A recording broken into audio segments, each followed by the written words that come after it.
Juste un petit mot sur l'espèce de bromance entre Trump et le boss de l'OTAN. C'est incroyable de voir tout ça. C'est absolument spectaculaire. Je ne sais même pas si on peut qualifier ça de bromance, parce que bromance, techniquement, c'est deux hommes qui s'aiment bien, qui vivent une idylle platonique, qui ont une chimie absolument hors de l'ordinaire. Est-ce que Trump peut vraiment aimer quelqu'un d'autre que lui-même? Ça, franchement, j'en doute fortement.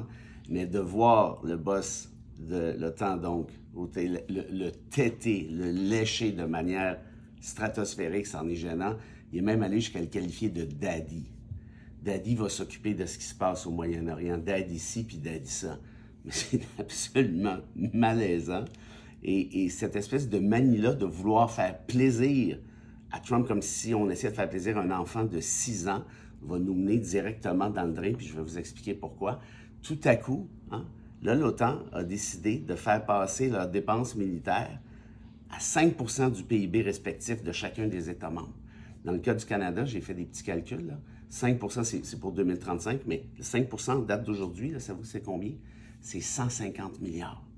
150 milliards sur un budget de 449 milliards au fédéral. Évidemment, on pourrait dire que d'ici 10 ans, le 449 milliards va devenir plus important. Donc, mais toute proportion gardée, là, on parle du tiers des dépenses publiques à Ottawa qui seraient balancées dans des dépenses militaires. Le Canada ne peut pas se permettre de jouer cette game-là.